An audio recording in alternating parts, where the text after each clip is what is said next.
Perfect. We meet today on settled indigenous land, which the traditional territory of the Chinookan peoples and Wasco, Wishram, Warm Springs, and Grand Ronde tribes. Let us honor this land and its traditional native stewards, past, present, and future, and strive today to embody the commitment to cultural equity and reconciliation, ecological conservation, and sustainability. In this spirit, I hereby call this meeting to order at 4:11 p.m.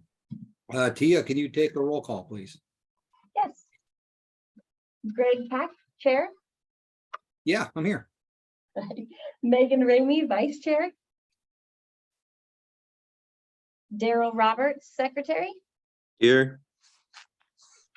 Megan Larrabee. Here. Laura Dunn. Here. Jeff Helfrich. And Letty Moretti.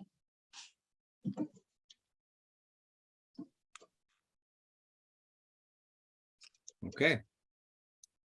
On to agenda item number 3. Did you want me to read this, or is this something you would like to go over, Amy? I can do that if you'd like me to. No, I'll read it. I apologize. I know I think what you sent me was just a new cheat sheet here, but Yeah. Staff would like to make some changes to the consent agenda by removing the executive session as well as the board member opening. Staff would like to add business 56 and or bus 56 and 57 update to the executive director's report. Correct. And we just need a motion to make those changes, as long as it's acceptable by board members. I'll make that motion. Thank you, Laura. Can we get a second?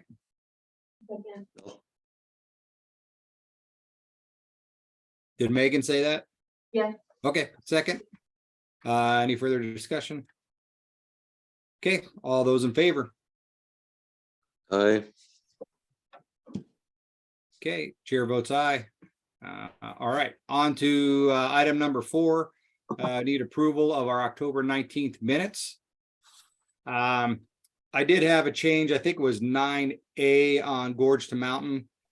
I know I stated that Mount Hood Meadows would contribute 10 grand towards that fund. I didn't see that represented in there, but I think that should be captured in. That'd be the only change I saw. All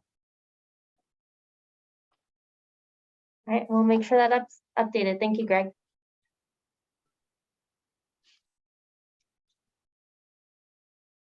Any other additions?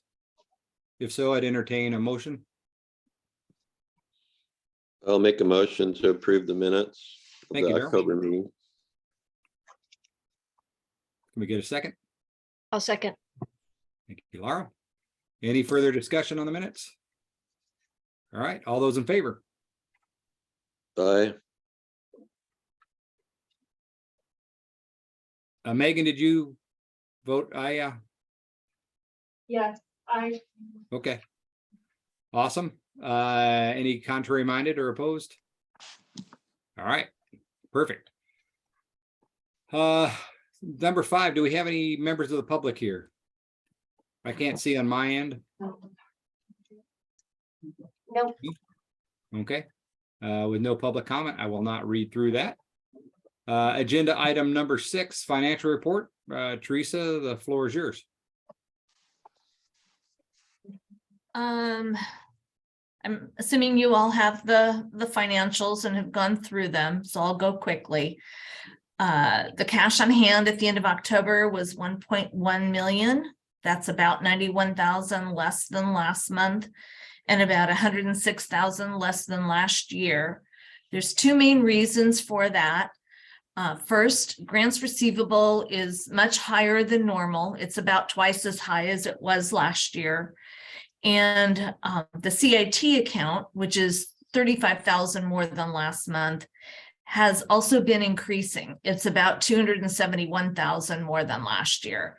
So it's actually been several months since any money has been drawn out of that. I think that it was for a bus purchase the last time around, but well more than a year.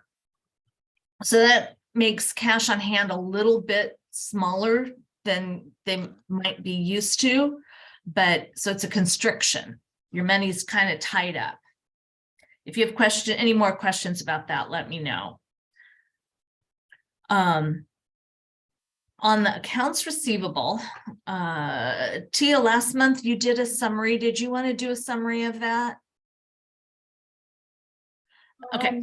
Here, yes, I will let the board know, we're still waiting on the funds from, Skamania County and the Forest Service.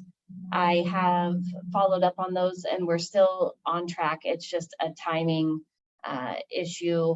They had,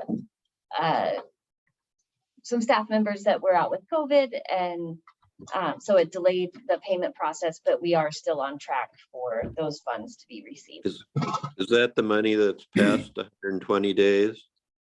It is, yes. Okay. Only the Forest Service, correct, Tia? That's 15,000 that's over.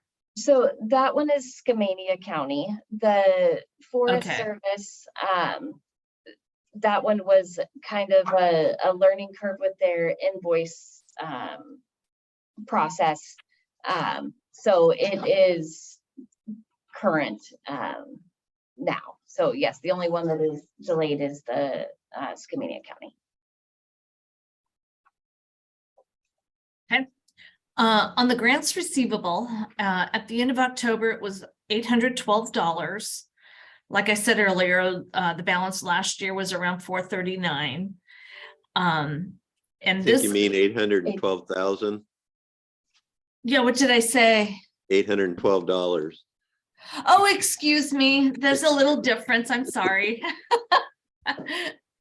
And then just as a reminder, that's work that's been performed, revenue has been recognized, and we're just waiting for the reimbursement to come from the granting agencies. Most of that's the state of Oregon. Since the end of October, 150,000 was received on one of the STIF grant reimbursements. So that number's a little bit less now, but still pretty significant. AP at the end of October was 51,000 due. Most of the check run for October was one that occurred on or around the 21st of October. Since that time, payroll, of course, has been paid and just a small number of invoices. A regular check run has not been processed at this point. So AP is still around 50,000. Is there a reason we haven't, that's not normal that we haven't processed the check run yet, is it? It's not. I don't know why though. Amy or Tia, you may need to address that. So those are all invoices that have come in November with an October billing date. So invoices dated in October and they are just received. That's why the carryover occurs. But they're all current. Yeah. We've also moved most vendors to a monthly. Yes, we have extended our pay terms with a lot of our vendors to 30 days. So there will be that difference. You'll see that coming through more when we receive the invoices. Okay. So down to the income statement. Revenue was 1 million at the end of October. That's about 290,000 more than last year. And most of that is due to the various CARES Act funds that were received at the beginning of the year. Cost of goods year to date, the total is around 225,000. There's some ups and some downs. Fuel is about 20,000 over budget. Operation expense is about 5,000 over budget, but marketing is under by 30,000. So the overall balance of cost of goods is about 18,000 under budget. Administrative expenses are about 71,000 so far this year. That's about 8,000 under budget. The printing, office supplies are a little bit high, but that was due to the timing of a large print order that will level out as time progresses through the year. Personnel expenses are around 491,000 for this year to date. And that's 85,000 under what was budgeted. So net income at the end of October is 234,000. It had been budgeted to have 139,000, and that leaves a positive variance of 94,000. So any questions? Okay, Nope. cool. And the one other thing that I'd like to mention is the grants for Q1. We did submit those this week. So just so everybody's aware. So we should receive those funds probably in the next couple of weeks.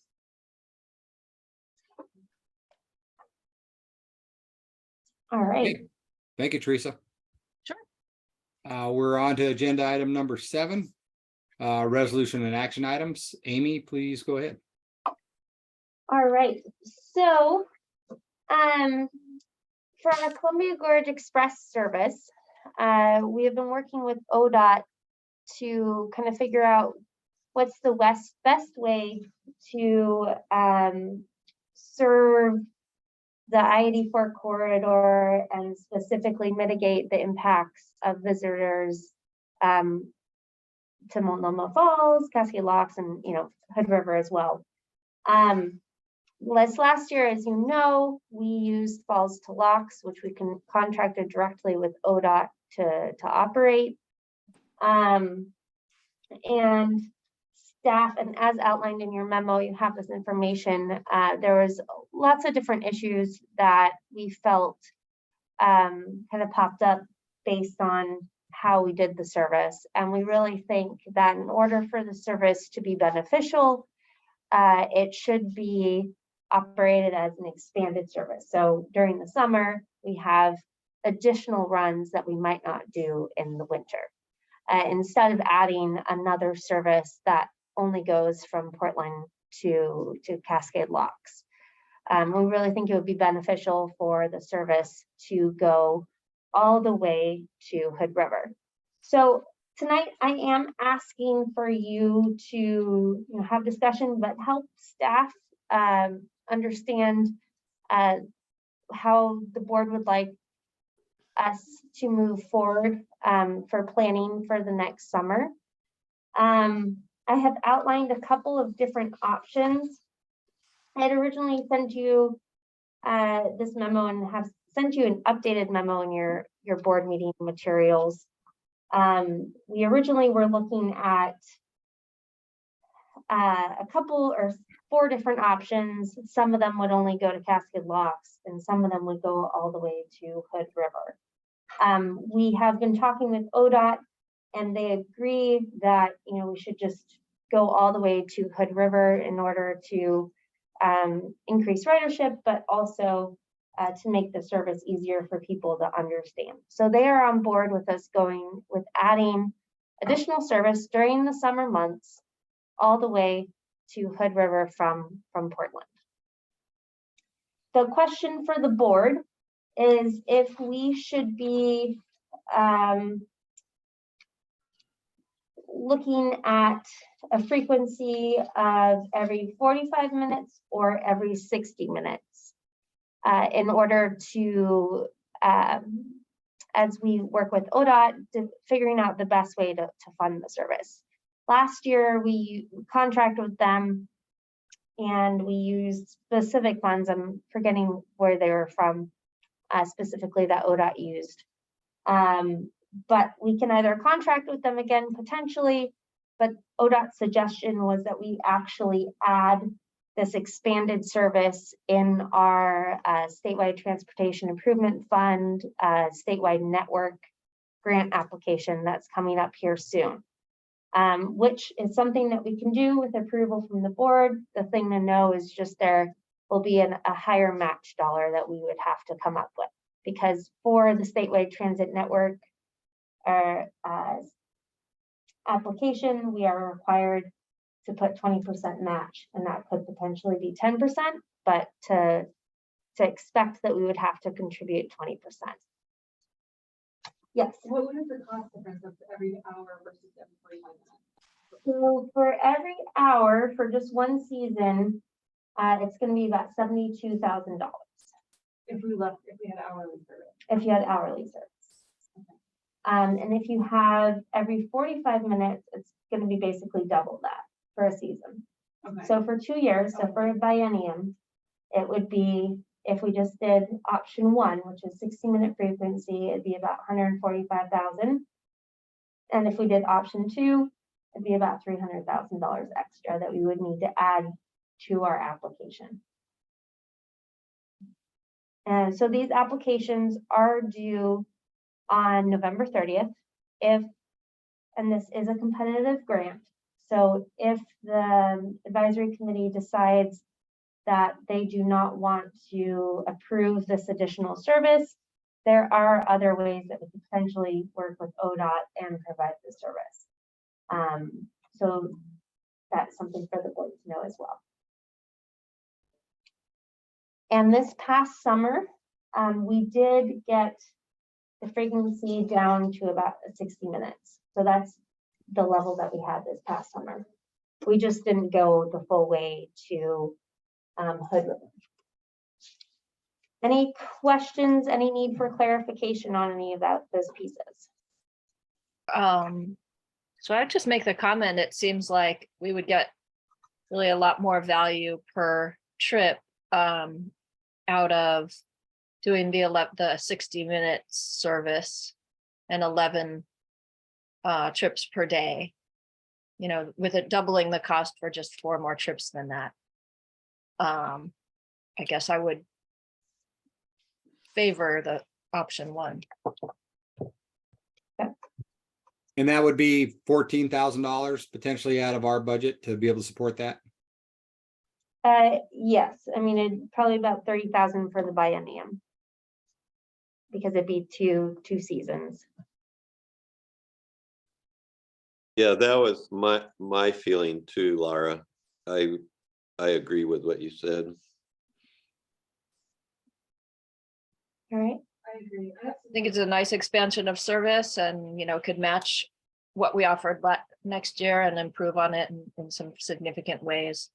So I'm willing to support that, but I think going for the option two seems a little too expensive for what we get back. Sorry, So- Megan. I don't know if there aren't other comments. I would make a motion. Sorry, Megan was also, she's a little farther from the, I agree with everything that everybody's saying. I also think on the hourly trips, it's easier for people to remember and coordinate. Like, I think it's a round number, for lack of a better way to put it. so in case you weren't able to hear Megan, she also agreed with what Laura and Daryl has said. And thinks the 60-minute is just easier to convey and for people to understand that we would of every hour. Easier to remember, you know. Yeah. Okay, yeah, I think the same way. Okay. Great. So we just need a motion. Okay, well, I'd make a motion to approve option one to expand Columbia Gorge Express service next year. Is that Thank right? you, Laura. Do we have a second? Okay. I'll second that Hey, motion. Daryl. Any further discussion on this? Okay, let's take a vote. All those in favor? Aye. Okay, any opposed? Chair votes aye. All right, 7B. And just Greg, if you don't mind me just kind of adding one other thing. Hope just signed on and she's the ODOT contact who has kind of been managing this. And Hope, just to let you know, the board has selected option one, so the 60-minute service. Great. 60 minutes all the way to Hood River. Yes. Love it. Great. Awesome. Sorry I couldn't be here earlier in the discussion. I was in a training all day. Awesome. Thank you. All right, Greg, go ahead and continue. 7B. All right. So in your memo, I sent you a general overview of the 2 different grant applications that are coming up that I need approval on, so that I can submit the applications.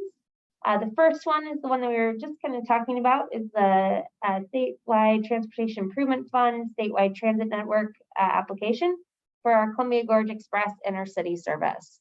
So that includes 7 days a week year round, and then it'll also include the expanded summer service. So that will be a total cost of about $1.8 million. And the expected match, so 20%, again, we might be able to be eligible for a 10%, but at the 20%, it would be a $360,000 match, and we would cover that with local funds. Amy, for my education, what would bring it down to a 10? What needs to happen there to make that? Hope maybe you can remind me, but I believe we have to demonstrate that the 20% would hurt us financially. Is that correct? Sorry, can you repeat the question? So from my understanding is that we could be eligible for a 10% match for the STIF discretionary and statewide transit network grants, but you have to demonstrate financial need, right? I think so. I'm going to chat Valerie right now and see if I can confirm that. Okay. There's specific criteria you have to meet, but my understanding is that even if you meet that criteria, there is the potential that you still might not be eligible for it. What if we bake some muffins and brought them to the office down there? I think maybe cookies Cookies, okay, all right. might be the way to go. That's how I bribe my mechanics at work. How does that work out?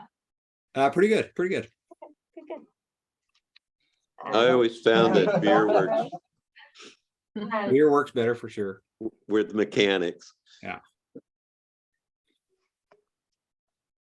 Okay, do you want to vote on this, or did you want to combine the next 2 there, Amy, or the next one? So I think we can probably, I'll discuss the other one too, and I think we can combine them for approval. Okay. Just want to confirm who signed up. I don't know what happened, but Yeah, that sounds- interference. Somebody joined by phone and we're getting their audio.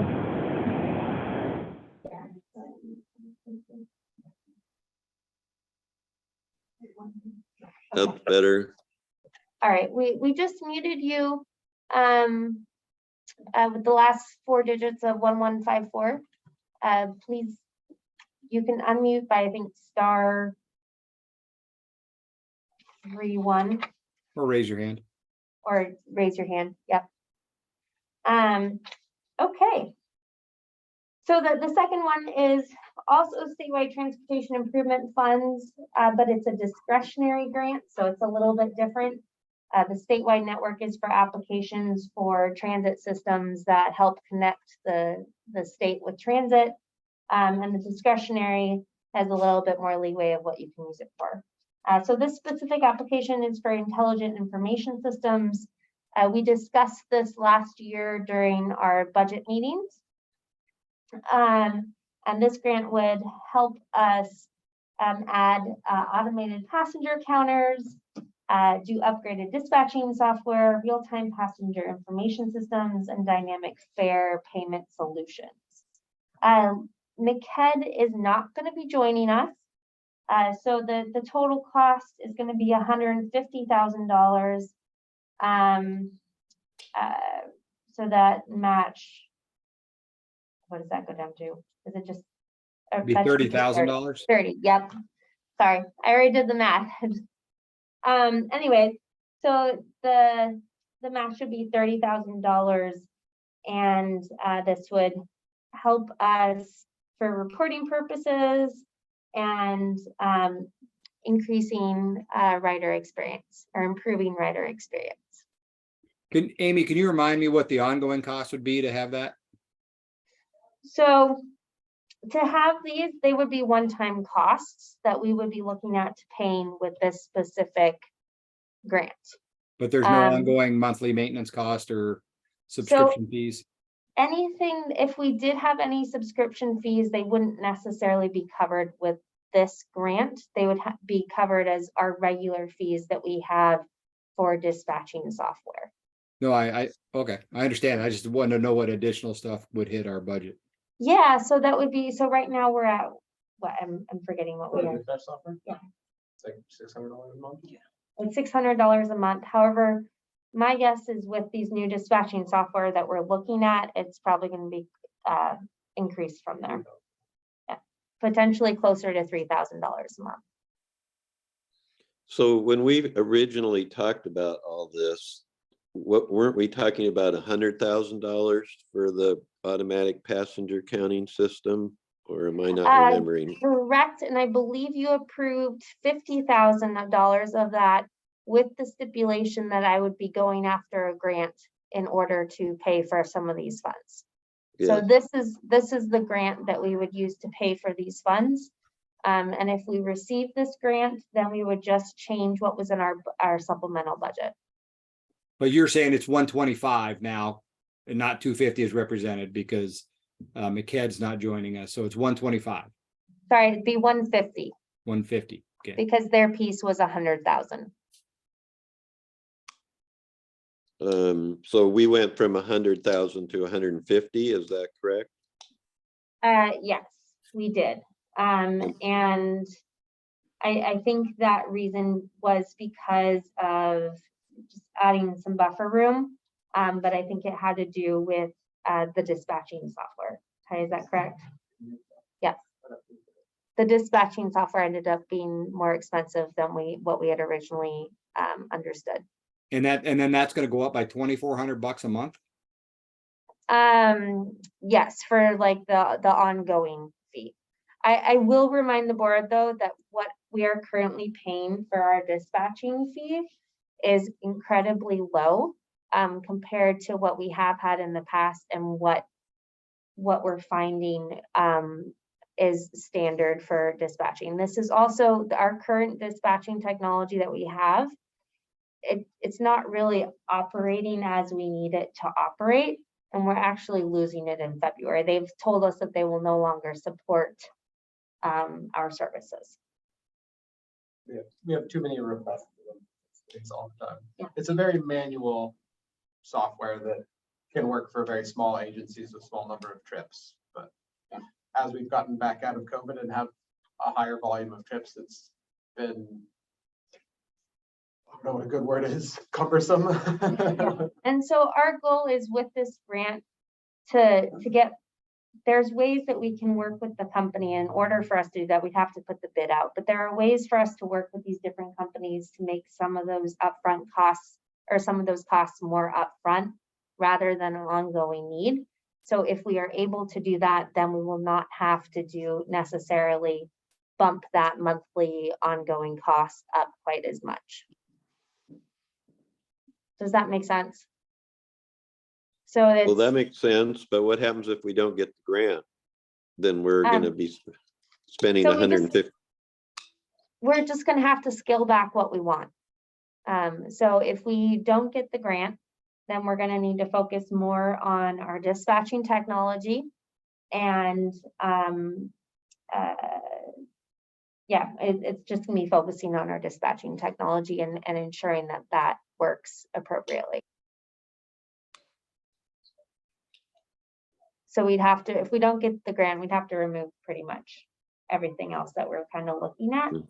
And then figuring out with the things that the board had, with the 50,000 that the board had approved us, figuring out like what are some of the other things that we could potentially would make sense for us to add on, where we could still add on additional things. So if we go for another grant in the future, we could just add on to our offerings and it would work in a coordinated fashion. And when is the grant timeline? So end of November is the application. When do we hear whether they're received on this discretionary? I believe we learn in early January. Hope, is that correct? Sorry, with the early January for, For the knowing about the grant? discretionary and statewide network trans. I think I've heard March, maybe.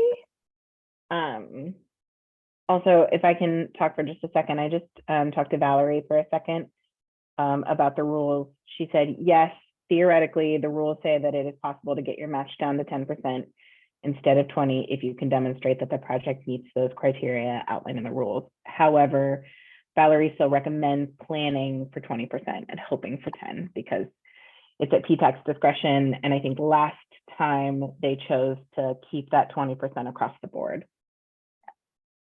So. What if we bring 2 baskets of muffins? Okay, that tells us our thing. So maybe we should separate out these asks because it seemed like there's more discussion, Okay. Amy, So- on this.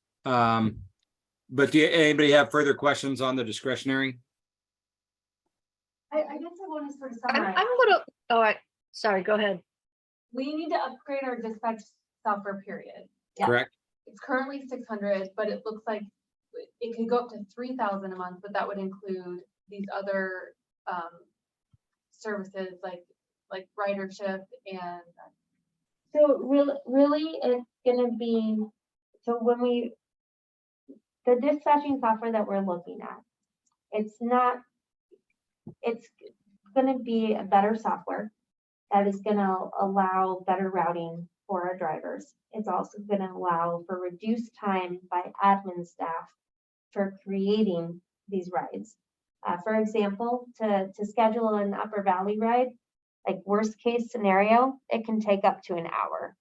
So that could be an hour of our dispatcher's time that's spent scheduling this ride. Because the software, we're trying to make it do something that it's really not supposed to do. And we did that because there was such a high cost savings and because they said that they could make this happen. And it just didn't come to fruition. So we are potentially looking at higher dispatch related costs to give us a better dispatching program, reduce the amount of office staff time that is working on these things. And then we are supposed to get better reporting that should help with management and reports in general. And am I missing anything, Ty?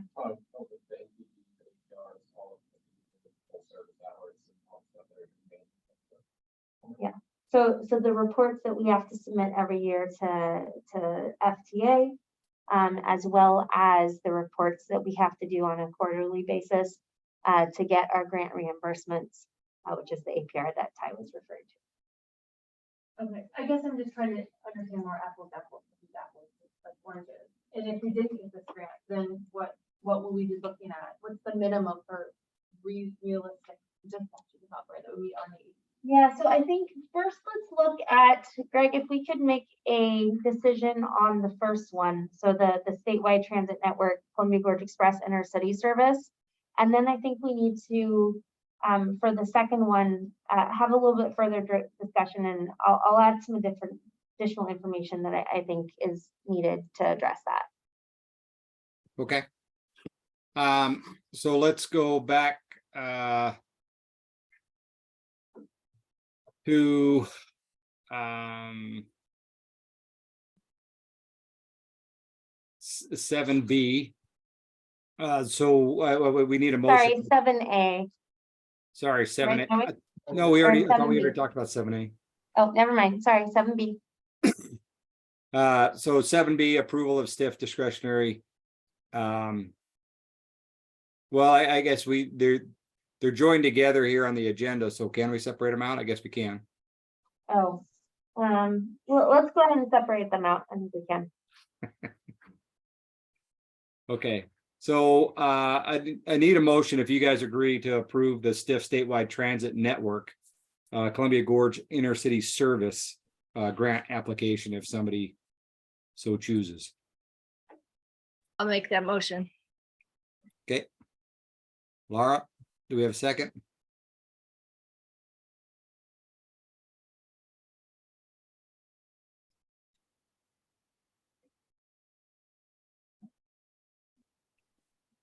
Can I second it?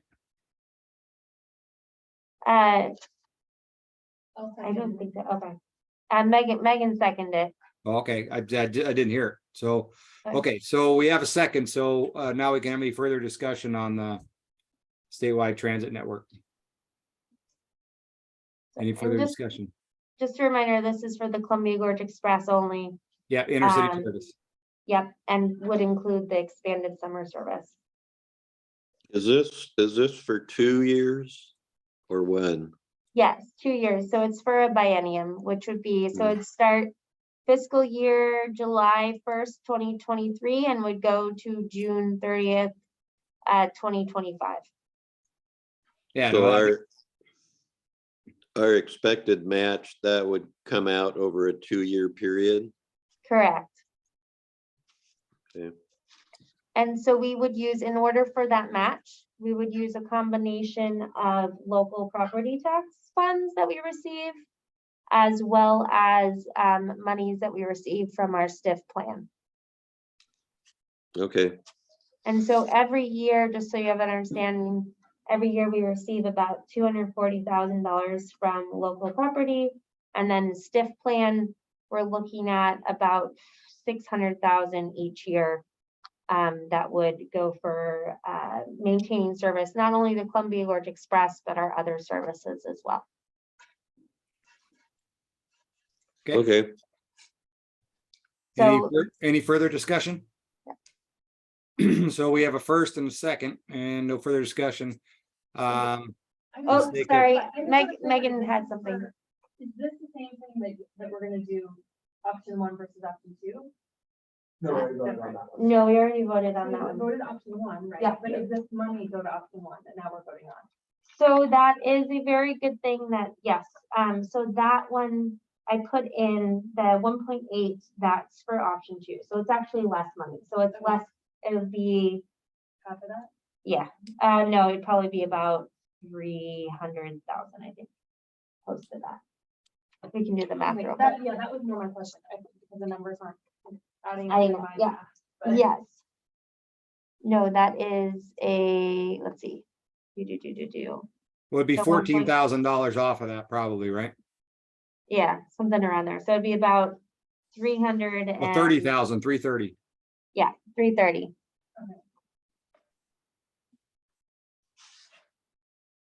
Okay. Good clarification point there, Megan. Thank you for catching that. Okay, any further discussion? All right, all in favor? Aye, Okay, chair votes aye. Any opposed? Okay, that passes. Now you want to have further discussion on the second part of this? Yes, so the intelligent information systems, I think, kind of forget about the dispatching software piece of this, because that we're gonna have to do anyways, and we're gonna have to use CARES funds or something else, because it's an unexpected expense that wasn't necessarily expected. I think when you're looking at this application, really you wanna focus on the automated passenger counters, you know, some of the real-time passenger information stuff, and the dynamic fare payment solutions. And if that's something, if you guys feel comfortable with us moving forward. And if we don't get the funds, we're still gonna move forward with the software, but we're just gonna scale back the entire project. Correct. And, well, yeah. I would remind us that I think the original plan that I proposed and we accepted was that if you don't get the grant, then we can revisit funding the other half of what was originally 100,000 at that time, and take a look at how our financials are at that point in the year and decide whether we want to go ahead with the other 50,000 this year or next year. Yep, and that'll also coincide with, like, when the time that we're learning about it, it will also kind of coincide with the supplemental budget as well. So then we can change what we need for this year during that time. So we won't move forward with that, with like the automated passenger counters or other things, unless you guys feel comfortable with us doing it, or if we want to move it to the next year, or what the board feels the most comfortable with. Okay, And the goal for again, just the dispatching software with the expense that we're gonna have to have no matter what. We will use CARES funds for that. And there's some other ability for us. all right, thank you, Amy. All right, so can I get a motion for staff to make an application for the STIF discretionary intelligent information systems? Or I would entertain one. I'm not saying can I get, I would entertain a motion. Well, I'll make that motion. Okay, thank you, Daryl. Do we have a second? I'll second. Thank you, Laura. Any further discussion? So now we're gonna do an application. So I'm gonna submit the application. Okay. For the, well, it can't exceed what you guys approve, but, for those dollar amounts that we discussed. And then we'll see what happens. Okay. And I'm baking the muffins. So Okay, cookies, Greg. cookies, sorry, cookies. All right, so we have a first and a second discussion. Can I get a vote? All those in favor? Aye. Bye.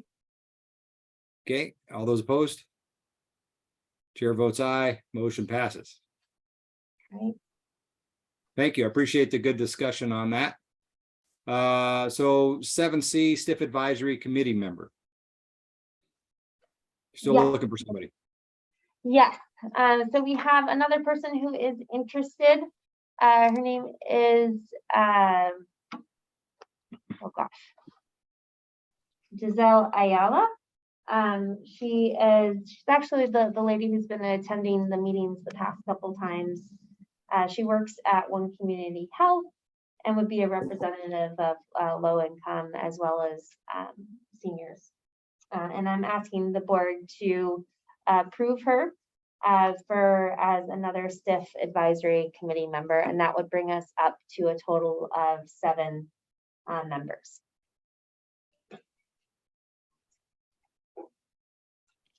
Sounds good to me. So repeat her name. Uh, Stephanie Ayala, was that what you said? no, it's I want to make sure I get it right. Hold on.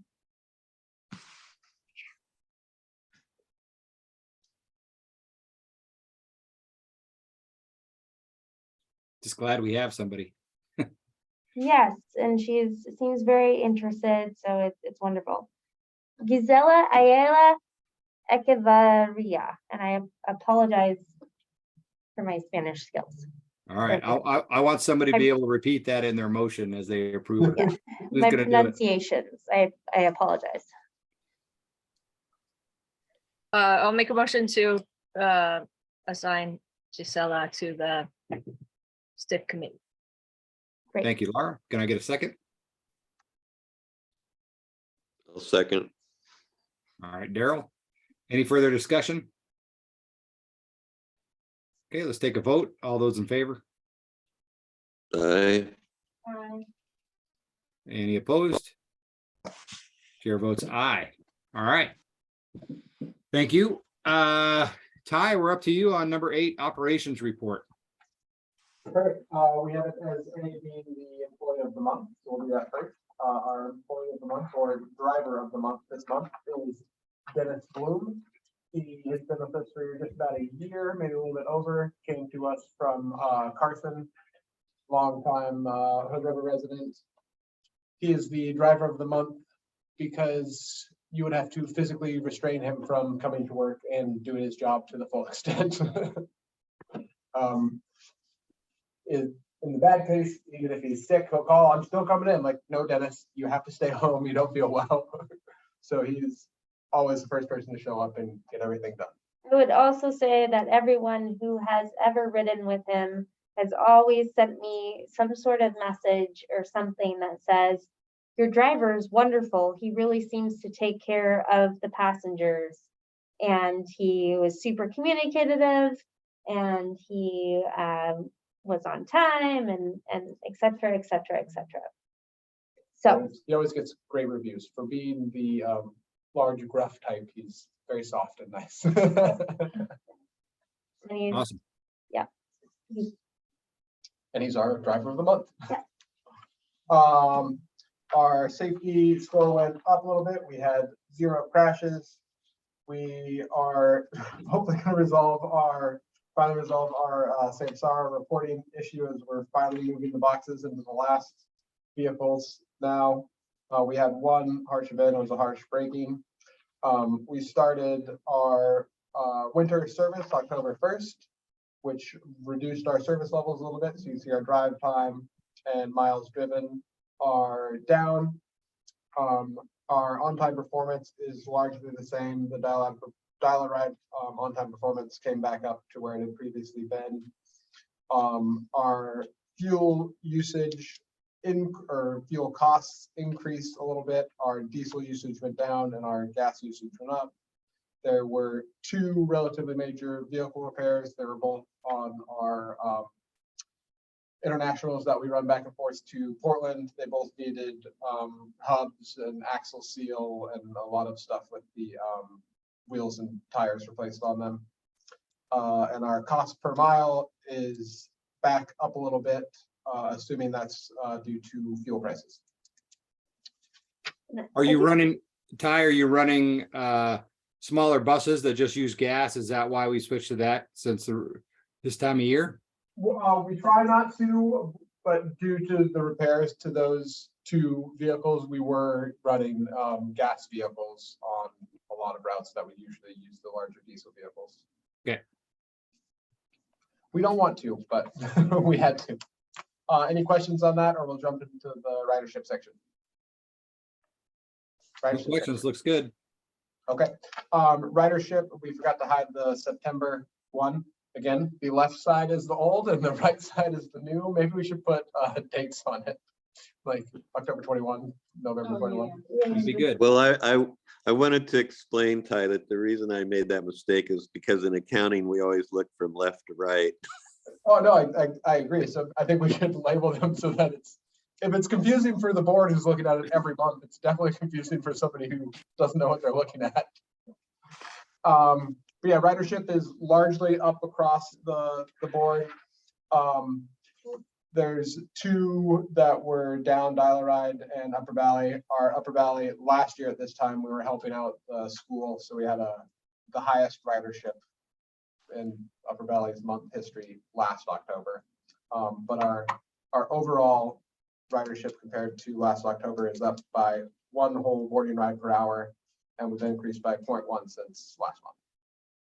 and just to clarify, it looks like, so we are down a little bit when you're comparing to September, but we are up quite a bit when you're comparing to last October.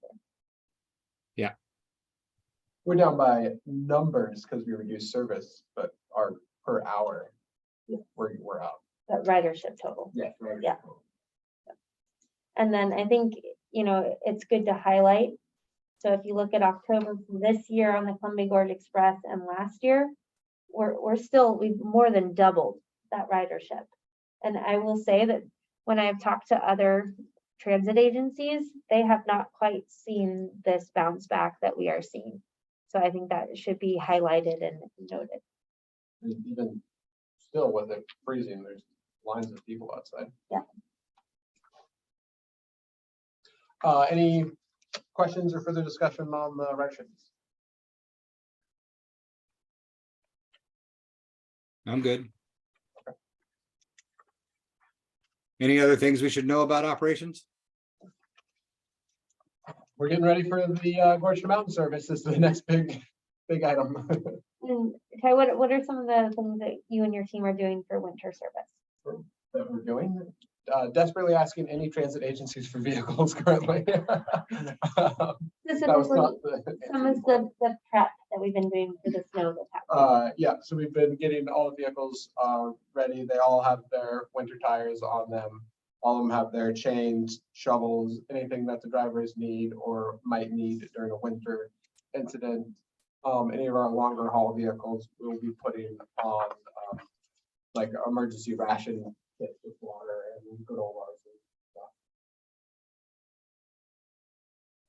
Awesome. Okay. Thank you. Any questions for Ty? All right, appreciate it.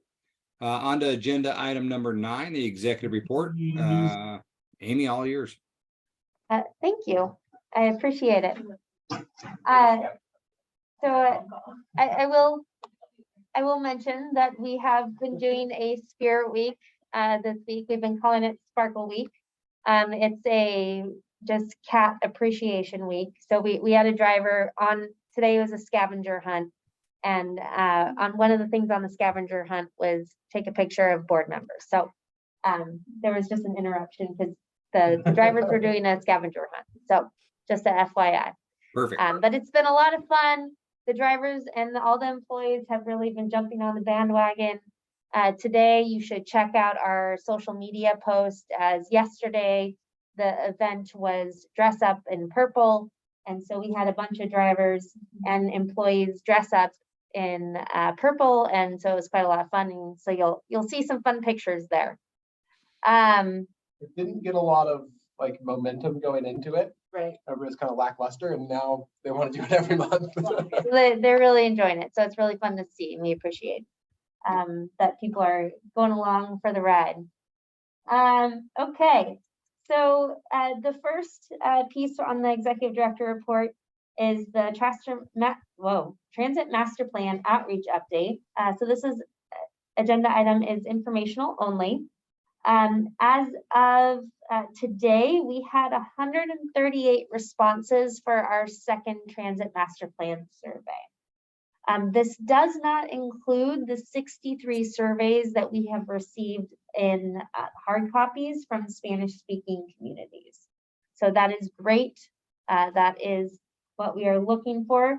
We did extend the survey until this Friday, just with the hope of just doing a couple more outreach events at in some of these communities that we've had a lower response rate.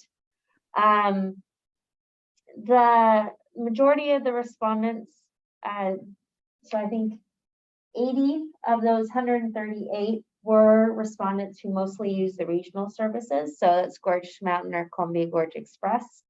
And then we had 58 respondents who did Hood River East and 56 who would normally use Hood River West. So I think you can probably combine those. And it was, respondents were allowed to press more than one service that they use the most. So you'd have to take that in mind as well. But 138 responses is definitely what we're hoping to see. And with those 63 surveys, so that's a total of close to 200 surveys, which is great. So some of the things that we have done to ensure that respondents are from different target areas, we did a bilingual press release and social media messaging. We did an e-update to interested parties, which included about 443 individuals. We partnered with the Nextdoor for targeted outreach to traditionally underrepresented communities. And we did other in-person outreach, including at the Gorge Native American Collective meeting. We went to Rosars. We went to Dog Mountain Coffee. We went to Mercado Guadalajara, Thirsty Coffee Shop and Cascade Locks. We went to the Westside Elementary Family Night and Westside Immigrant Family Night. And we went to the Hood River Food Bank. We've got a bunch of other things that we have done. We went to Odell Mobile Home Park, et cetera, et cetera. So those were all great to see. And at the December board meeting, we will be reviewing the preferred options. We were going to do it this board meeting, but we decided to move it back because we really wanted to keep the survey open a little longer and to get a couple more respondents. So the next item on my list is about the Gorge to Mountain funding and services. I'm sorry, before I move on, is there any questions on that? Okay. All right, so the next item is the Gorge to Mountain funding and service update. Again, this is informational only. Mount Hood Meadows has confirmed a match of $10,000. The high school has also confirmed a match, but they are finalizing those numbers. ODOT has received our formal request for this year and will give us a decision of whether or not they can help with funding and what that amount may be by the end of the week. If they decide that they cannot help with funding and it is a no from them, we will be needing to have a special meeting at the end of, well, probably the beginning of December. My hope is we won't have to do that, but I did want to give everybody heads up that a special meeting might be required in order to figure out how we are going to fund the service, if we can fund the service, in order to operate it. So December 12th is our tentative start date. And the service would be 7 days a week, 3 days a week. There will be 4 trips per day. So that's a early morning, or 2 morning and 2 afternoons. And then 4 days per week, that would be 6 trips per day. So that'd be a couple additional runs that would allow us to do to support night skiing. And night skiing is something that's been asked for a long time. And it also would help support our local high school students as well. Any questions on that? Okay. Marketing update. Again, this agenda item is informational only. We are going to be doing a couple of different press releases. Hopefully you guys will see the news around the town in the next couple of months. We will be doing a press release for Gorge to Mountain. We will also be doing a press release for the 2023 pass, which pre-sales will start mid-December, and then actual sales or downloading and passes will start January 1st. The Downtown Employee Pass program, we will be doing that again this year. We have worked with the city to provide, I think it's about 150 passes. And then also we'll be reviewing our Gorge Transit Connect program again, which provides fares for low-income individuals. Additionally, we will be ramping up social media to remind people of these services, but also our Portland Medical Shuttle, how Troutdale is no longer a request-only stop, and how people can use our services to get to the airport, or if family is coming into town, they should look up the cat bus. Any questions on that? Okay. All good. Do we have any advertising at the airport? We don't. And I believe we have in the past, and I think we worked with Travel Portland to get something. Nothing big, but I think there are some brochures. Okay. Maybe there could be something by the where you purchase fares for TriMet Yeah, at the I airport. will look into that and maybe hope if I can, if you could help remind me to talk to you and Valerie about that on Thursday, that would be great. Okay. Yeah, what am I reminding you to talk about? Sorry, That's making sure I write it down. Potentially doing marketing at the airport for the Columbia Gorge Express. Great. And what kind of signage or description of services is there at Gateway besides the stuff? So honestly, there's just a barcode or a QR code that will take people to our schedules, as well as downloading the pass. Gateway is kind of a tough nugget because if it's not nailed down, it gets stolen.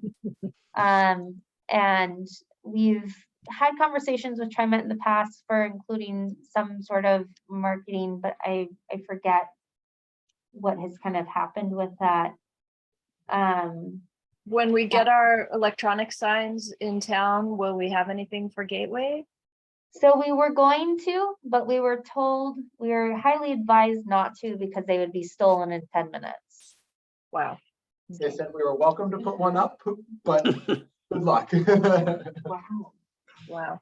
They said anything with a solar panel or a screen or anything else is Hmm. gone. So I think Cope, let's add that to the list too, and see if we can brainstorm of some other things that we could potentially do at Gateway. Yeah.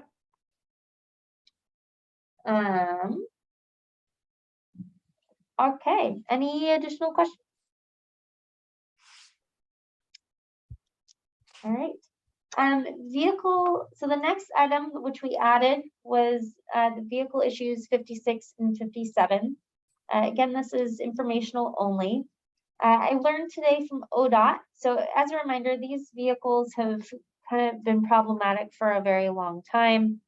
And they, we were supposed to receive reman engines and transmissions in them. And we have just had constant issues with them and do not run them because of safety issues. I was talking to ODOT today and I learned that we may be able to dispose of these vehicles early, which would allow us to sell them. And if that's the case, we can then,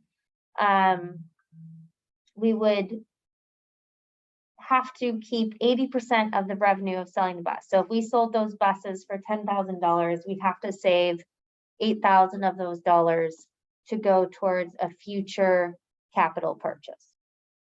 So vehicles. In order for you guys to make the decision on how to proceed, I really think it's important for us to know whether or not these vehicles are eligible to be disposed of early. So I think we need that key piece of information before we move forward with further action. So I wanted to let you know that, and that staff and I will be working with ODOT in the next couple of months. And my hope is to have an understanding of how to move forward by, or bring it back to your guys' attention by the beginning of the year. Okay. Any questions on that?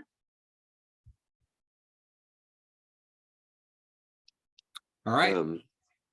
Oh, Daryl, did you have a question?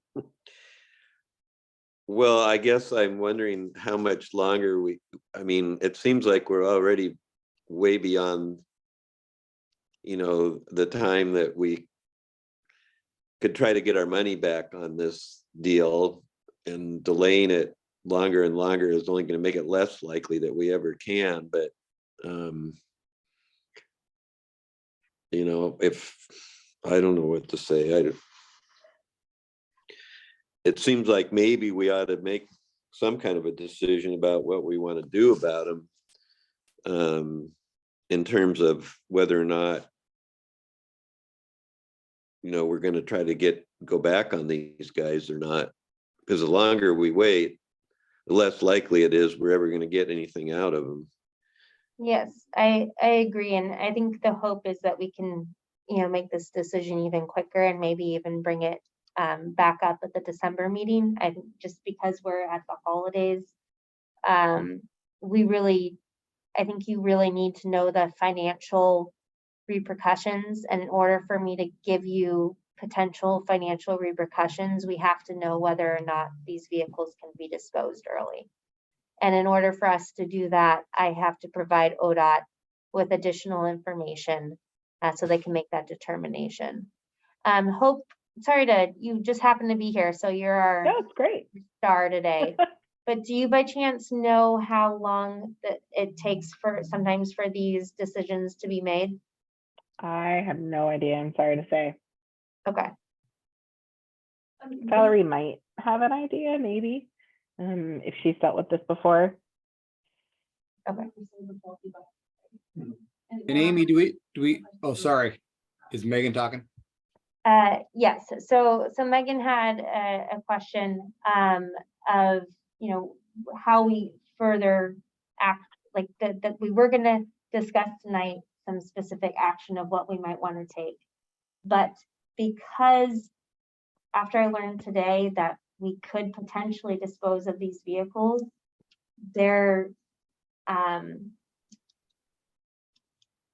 we really need that.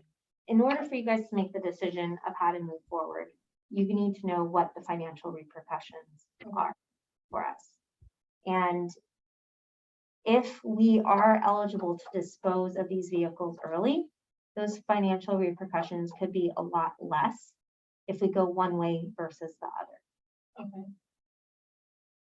Hey, and Amy, can we go back to the bus company? I know there's threatened litigation and other stuff, and I don't know if you figured out exactly what we spent. I thought you said it was over $100,000. If they're so behind these buses, would they be willing to buy them back at 50 cents on the dollar as opposed to getting 10 cents on the dollar on the open market for something that doesn't work?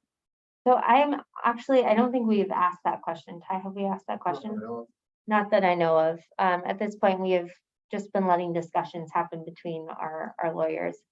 Well, I think you maybe introduce that with their attorney and say, hey, we'd rather not go down a legal route. If you stand behind this, buy it back on this amount, because if we go open market, we buy buses all the time, but we buy them for like $5,000 a piece or 10,000, put our mechanics on them for, a week, and then we've built, $15,000 value in there, but Yeah. we may have value in that.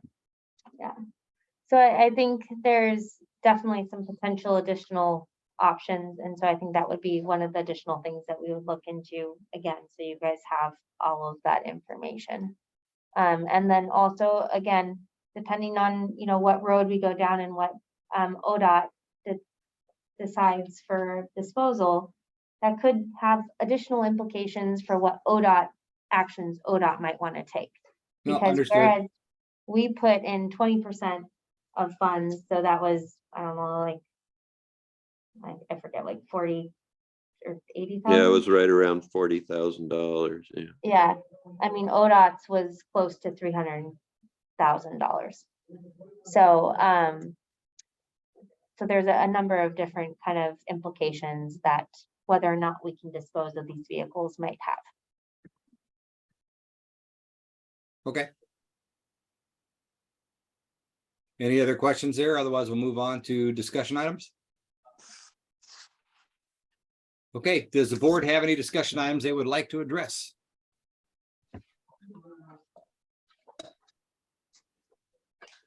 I heard a comment from a rider on Columbia Gorge Express who was waiting for it at Gateway along with another rider, and the driver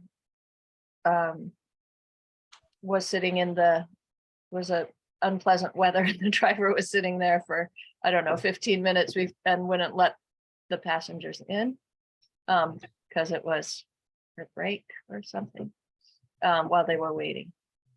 So they were a little annoyed by that. She mentioned that the driver was very friendly and accommodating and safe and all of that once they were boarded, but they thought it was a little irritating to see the bus sitting there and not be able to board when it was cold. I don't know if we have a policy about that. Was the driver just sitting on the bus the whole time? Or? Yeah. Okay. I don't know. Because they do have mandatory breaks there at Gateway.